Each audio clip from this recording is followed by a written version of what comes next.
focus. Ideate, innovate, enable. CNBC-TV18 and Palo Alto Networks present Secure Your Cloud, Balancing Risk and Innovation.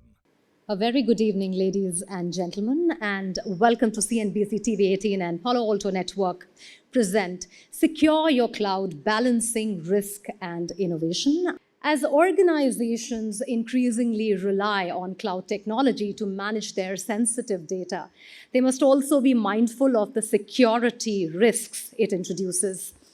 With the rapid increase in the dependence of organizations on cloud technologies, it has become crucial to aid the security of sensitive data and balance the risks involved, while encouraging innovation at the same time. Hence, to raise awareness on the best practices for securing cloud ecosystems and preempting cyber attacks, CNBC-TV18 has partnered with Palo Alto Networks for a thought leadership forum titled Secure Your Cloud, Balancing Risk and Innovation. The summit's main goal is to highlight effective strategies for achieving the benefits of cloud computing while ensuring the security of data and applications. And now, to set the tone this evening, I would like to invite Devika Harsora, Regional Sales Manager, Prisma Cloud, Palo Alto Networks, to talk about the state of cloud native security. Ladies and gentlemen, put your hands together for Devika Harsora. The reason why I'm here today is not to talk about the way security is done at Palo Alto Networks. That's not the intent. The idea is we at Palo Alto Networks speak to customers on a fairly regular level. And we publish a survey every single year since the past 3 years. This is our third year. And that survey is called the State of Cloud Native Security. The report is called the State of Cloud Native Security. We know that being in cloud at this point in time is practically inevitable, right? And especially this entire hybrid work scenario, plus all of these new age applications, they have only accelerated our move to cloud. At this point in time, roughly a little over half of workloads are in public cloud. When you're in cloud, like what are the applications using as their environment? The reason why folks are using PaaS, and this is a very important statistic, this is the first time it has happened, and this is a global theme, where if you see the grand totality of either cloud native architectures or refactored applications have kind of overtaken the lift and shift, the quantity of applications being lifted and shifted. What this essentially means is it requires a different methodology of migration, a different methodology of security. In order to be able to leverage the speed and agility that cloud gives us, a lot of organizations have admitted to having newer code deployments for their critical applications weekly or more often than once a week. There is also a large number of organizations that are committing new code daily, and of course, sometimes even multiple times a day. Now, at this point in time, what this means is you have to be able to figure out a way to secure all of these different applications with the same speed and agility. Now, there are certain hindrances to cloud adoption. The number one reason is technical complexity. The business is not going to slow down, right? It is our job to enable the business. Now, at that point in time, in order to maintain comprehensive security across these different types of technologies, while having a skill gap, is another one issue where most organizations are seeing it as a challenge to move to cloud. Apart from that, there is also the fact that everyone wants to embed the security across the entire development lifecycle. Now, because of all of these challenges, there are roughly 90% organizations within that survey, and I'm pretty sure we all know this all too well, that they aren't able to detect, contain any threats within the first 1 hour. Now, at this point in time, roughly a third are using multiple tools or vendors. There is a significant amount of respondents who are using only one tool or vendor. What we need to understand is that despite all of these multi-vendor or single vendor tools that you're using, what you need to entirely ensure is that you need best-in-class security from day one. We need to be able to bring in some amount of automation in our tools, in our processes, so that the leaner security teams can still work together in collaboration and give you outputs that suit your businesses. Just a few recommendations that we've collated. Implement security early on in your development life cycle. Make sure you have the right visibility. Make sure you have threat prevention techniques. Make sure that you think about your organization strategy over a longer term. Decide on what are the use cases that you would like to solve over a period of 2 years, 3 years, 4 years, 5 years, and then partner with an organization or partner with a platform that essentially consolidates all of that for you, making your lives easier. Thank you for being such a patient audience. Thank you. Now, today's Power Panel will discuss why striking the right balance between cloud innovation and security is critical for businesses. And to moderate this discussion, may we please invite, with a round of applause, Gautam Srinivasan, Consulting Editor, Network 18. All right, so let's start with the broad strokes, and Dinesh, I'll come to you for that, because when we talk about app modernization, it's now applications are at the heart of any enterprise's journey. Now, when the talk of scale comes, a lot of the enterprises, they're moving to the public cloud, but that's where, when we talk about app modernization, the challenges come about as well, especially from a security standpoint. So maybe you could kick things off with your perspective on the challenges on the horizon, the challenges which are on currently, specifically from a security standpoint. If you look at companies who are born today, they do have the advantage of using the modern stack versus companies which are having software running for many years. Now, if you look at any hardware on the other side, there's always an obsolete hardware, we call it, right? There's an expiry date for a hardware.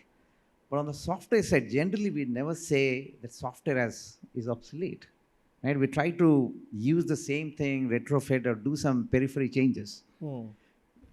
That's causing a lot of problem. That's the biggest bottleneck a lot of traditional enterprises are facing. So because the applications are heart of the business, right? In fact, if you see any of the modern companies, they call themselves as tech companies doing banking, tech companies doing insurance, or a tech companies doing something like a ride-hailing company.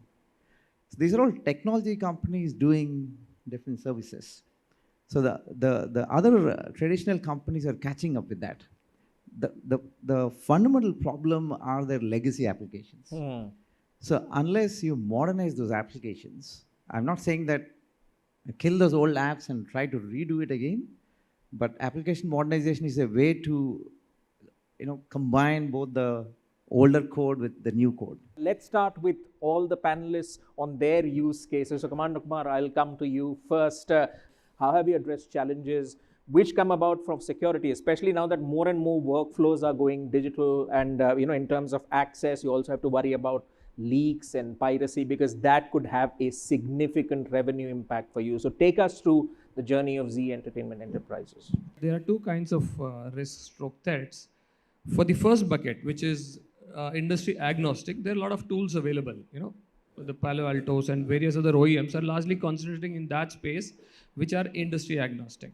For the second bucket, which is those threats or risks which are specific to industry, I don't say there are no solutions.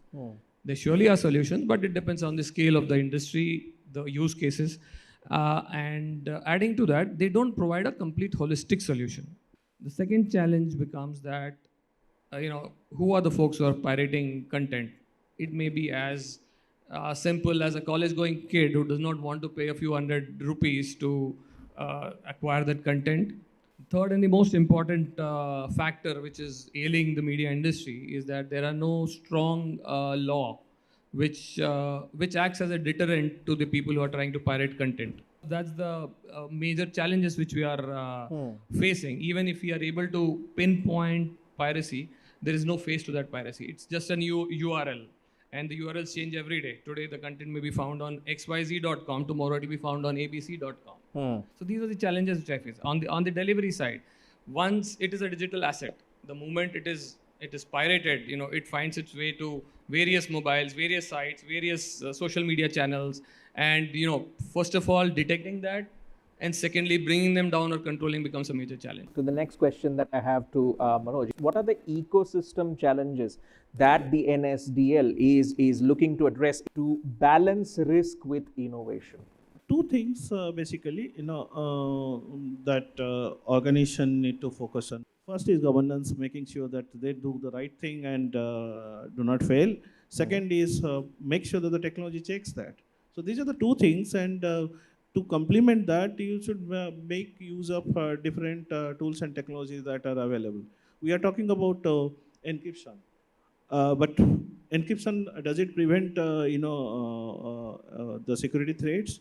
Partially yes, but right now we are talking about a step ahead, which is not a new technology. It's called homomorphic encryption. That means you can work on the data without even decrypting, and when you need the results, then only the decryption is required. Somebody who wants to attack and wants to defender has to always a step ahead than the attacker. Vijay, coming to you, talking about Cactus Communications, 20 years, you've been growing strong. You're a global science and technology company that is changing the way how research is funded in many areas. You have many business units, and that could typically also raise the question of data silos being built. So from your perspective, securing your company's growth, balancing risk and innovation, give us the Cactus Communications experience. Yeah. We work with security operations and team to ensure that, we make security process zero. So at Cactus, we say that, we have security embedded in the SDLC, software development lifecycle, right from the ID that we use during the development process to when we deploy. We have ensured that, we have components of security built in. And that is how we achieve security at Cactus. So we don't allow a deployment if there is a failure in our CI pipeline and it detects that, there are certain security mandates which are missing. And coming to the infrastructure part of the security, yeah, we are very, very paranoid about it. And we ensure that anything that is there in our environment passes the CIS benchmarking, again, Center for Information Security. So they have this compliances that they define for the industry. So yeah, these are some things that we usually do to ensure that security is never compromised. Commander Kumar, your thought on security approaches. Where is the needle pointing towards? Prevention versus detection. Your thoughts on this? I feel prevention and detection are two sides of the same coin. None of them can be looked upon in a siloed way. For commoditized threats, for the threats which are well known, which are already known, the prevention techniques are apt. Which means that majority of the commoditized threats would be prevented using these prevention techniques. But come to today's sophisticated world of ransomwares, data breaches, I don't think pure play prevention would help anyway, because these are very targeted attacks. Targeted attacks cannot be prevented using prevention techniques. There has to be very robust detection techniques, manual as well as automated. All the threats which have already breached your perimeter, although perimeter in today's world does not make too much of sense because most of the organizations don't have any set perimeter of sorts. But yes, for the threats which have already breached the perimeter and are already in your environment and are waiting for the right time to wage an attack, I don't think prevention techniques can do anything about it. What is required are active detection techniques, both manual as well as automated. All right. Manoj, your thoughts on this security approaches, prevention versus detection? So I'll add two more, respond and recover. See, with all these newer attacks and zero-day attacks, ransomware, what was mentioned, eventually you will find you have been someday you have been attacked, and the faster you detect, but then what? After you detect, then what? What to do? Okay. So how do you respond to a situation, a ransomware outbreak versus some other malware outbreak or any other cyber events? The response could be different. So this is where organization actually struggle. When many organizations do struggle, they can detect, but after detection, what?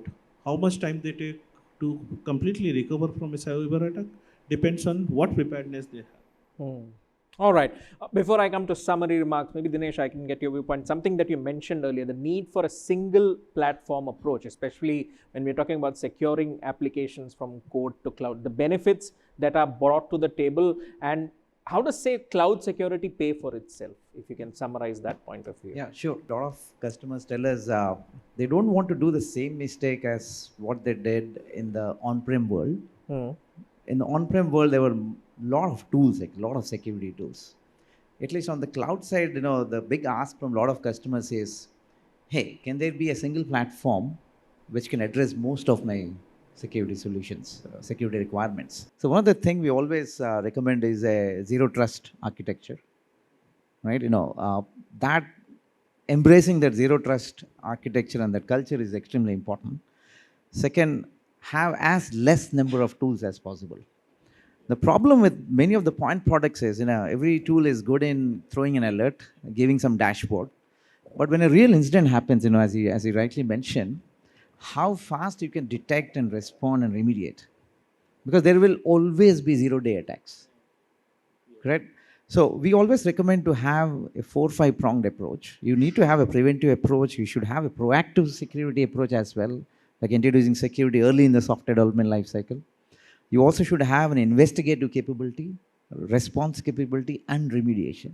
All these things go hand in hand with the zero trust framework. And a single platform, the major advantage we have seen is the mean time to respond significantly drops.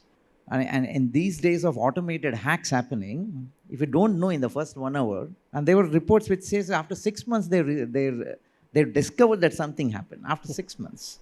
That's the reality. Hackers are like very smart. They're always one step ahead. We're always doing a catch-up game, right? And that's why security industry is a very innovative industry. In no other industry you will see so many tools. What happens is you're putting a bandage on top of another bandage. So the more number of tools you have, the more number of alerts. But whenever an incident happens, people are scrambling, right? This tool gives this alert, the other tool gives some other alert. So that is why, how do you stitch all these things? You need a context, right? The SOC team needs a context. Hey, this is the reason why this happened. This is what I'll do to respond and remediate. Unless you see the larger picture, right? Hackers will always have a very easy run, right? Thank you so much, gentlemen. Pleasure to speak with you on this topic of balancing risk and innovation when it comes to securing the cloud. And of course, thank you so much to the audience. With that, it's over to you, Mugdha. It's now time to invite Mr. Rakesh Singh, Cloud Security Consultant for Palo Alto Networks, to give a practitioner's view on compliance and security automation in the age of DevOps. Rakesh, over to you. Has anyone heard about shared security model? First slide of any cloud vendor will be on shared security model. That means they are sharing the security, isn't it? Why should you worry? They are taking care of all the problems for you. Is that true? Obviously, we know that's not really true. They take care of their routers, switches, servers, and the gates. As soon as you log in, your problem starts. Definitely governance, risk, compliance, data, definitely not their challenge. Cloud is inherently programmable. We heard that lots of people are interacting with the cloud purely from API perspective, not even UI. With the cloud, how many services AWS has? 100? Probably no, it's like 300, 400 services. Same on AWS, Azure, GCP, Oracle. They have hundreds of services, so you end up with a sprawl of new services and technology. And the important thing is, even if you take a fundamental service like compute, the way you secure it, the way you run it in the cloud is very different from the way you run it in the on-prem. That means even the basic things of database, storage, VMs, even if you're using those fundamental services, then also the security is different. So as a security practitioner, one of the first thing is you need to create a guidelines, policy, isn't it? Then you basically start enforcing it and then look for incidents beyond those stuff. It's very good to talk about cloud giving you agility. Probably it helps developers. Absolutely, it helps developers launch applications.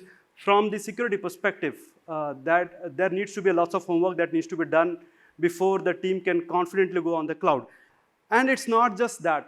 If you look at the IBM cost of data breach, apart from Plenum research, I think this is one of the most looked forward research. And if you see over here, the percentage of attacks and the basically the cost attached to that in the $1 million, If you, your usual suspects, social engineering, phishing, and all those things are there. But if you look at the big ones over here, they are cloud misconfigurations, malicious insider in the cloud accounts, by the way. Vulnerability in the third-party software, I think we all guessed at that. Stolen or compromised credential. All of these things, again, is there a single tool to do that? No. So that's the challenge that you are always fighting, isn't it? All these are high velocity things. That's where the need for multiple sensors, the Prisma Cloud, Palo Alto, just a single slide on the product, has multiple sensors to work on the software composition analysis, secret scanning, to on the right hand side, data security, overprivileged permission monitoring and stuff. The important thing is not the sensors. What do you do with those sensors? All these data comes in, how do you stitch them together? How do you do attack path analysis, stitch that based on this graph that I have created, the riskiness is very high. So that's where it's all coming down to. Underlying capability, how it's delivered is there across multiple vector. Palo Alto has done the hard job and delivered you lots of policies, thousands of policies. You decide a particular compliance standard that you want to track. In this case, let's say, this looks good. Let's say CIS.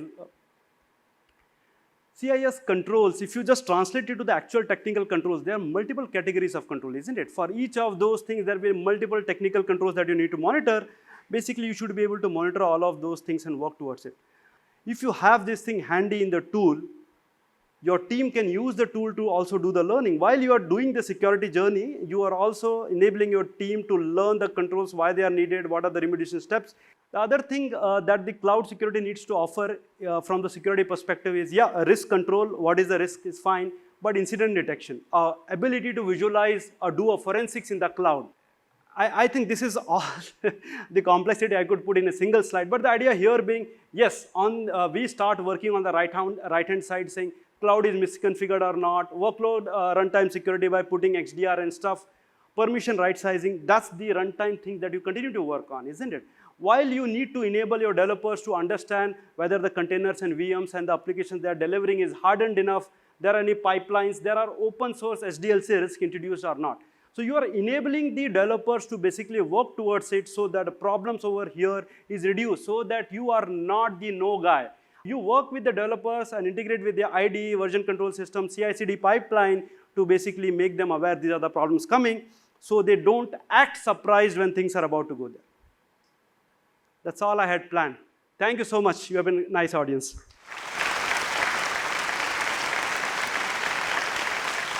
And with that, we have come to the end of CNBC-TV18 Palo Alto Network presents Secure Your Cloud, Balancing Risk and Innovation. And I would like to thank our partners, Palo Alto Networks, for organizing this event. I would also like to thank all the speakers for giving us their valuable time and making this an enriching evening of ideas and thoughts. Thank you all for joining us.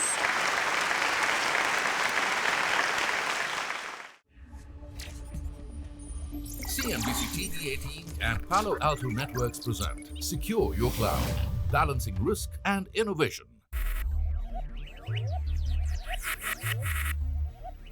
Focus, ideate, innovate, enable.